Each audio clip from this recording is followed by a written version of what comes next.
So my name is Stephen Godfrey, and I am the Curator of Paleontology at the Calvert Marine Museum. So I was first introduced to this amazing fossil find of this associated gannet skeleton when I was invited over into the fossil prep lab, and there on the table was this roughly circular, what we would call a field jacket. So the field jacket is the bandaging, the plaster bandaging that's wrapped around the sediment that includes like the fossil bones within. And this is a jacket that had been found by longtime paleontology volunteer Mike Ellwood. I'm Mike Ellwood, live in Calvert County, and a long-term volunteer at the Calvert Marine Museum. When I'm out on the beach, I am looking primarily in both blocks or even in part of the cliff, because I would like to find stratigraphic data to go with anything that I do find. You're usually looking for a tiny little tip of something to be showing. The way the wave action is, if very much of a fossil gets exposed, it's probably going to end up in the bay very quickly. The state has given us permission to both collect and, with notification to them, to dig a little bit into and collect something. When I noticed that it was probably a bird bone, since it was hollow, and then I found several little vertebrae exposed there, I realized it was time not to dig around and see what else was there, but to dig around the entire specimen as best I could determine.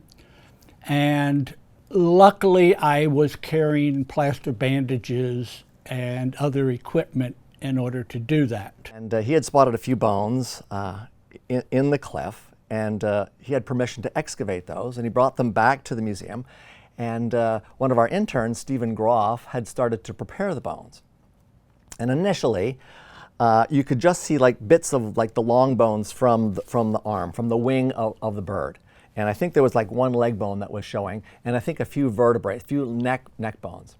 But at that time, we didn't know that there was a skull that had also been found as part of this discovery. Mike hadn't seen the skull because it was entombed in the sediment that he jacketed in the field jacket. Well, after some time preparing the specimen, it became obvious that the virtually complete skull was present. And from its size and shape, I thought, oh, this is probably a gannet. They're one of the more common types of fossilized birds that have been found along Calvert Cliffs, even though no complete skull has ever been found. The closest that comes to it is just the top of the skull that you would refer to as the neurocranium, that part of the bird skull that holds the brain and where the eyes are. But this skull, as I said, was virtually complete, and it was in two sections. And that's because these kind of pelagic or oceanic type birds have a hinge line that allows the skull to flex, and it had disarticulated after the bird had died. It was probably floating on the surface of the ocean and may have been scavenged, because we don't have every bone, as far as I know, in the body of this gannet. And then it had sunk to the bottom of the ocean and had been entombed by the slowly accumulating layers of sediment. And that would have happened about 12, 13 million years ago.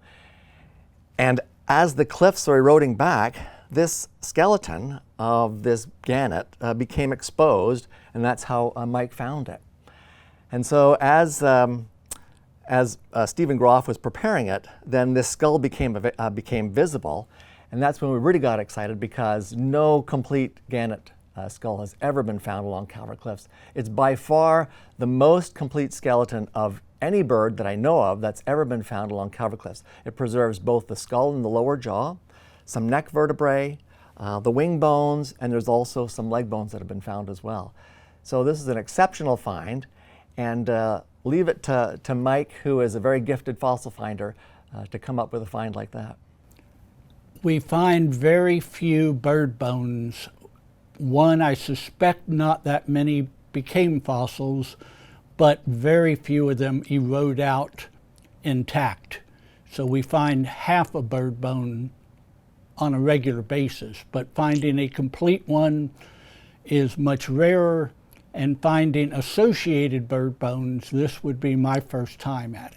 Plans for this associated skeleton is that once it has been completely prepared, in other words, once we've removed as much sediment as we dare to remove, I don't think we've decided yet if we're going to take the bones completely out of the sediment or we're going to kind of leave them in their present configuration, which can be very important in figuring out how the skeleton was disarticulated.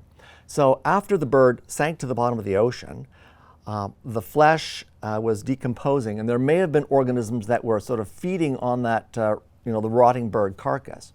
And sediment began to build up around it.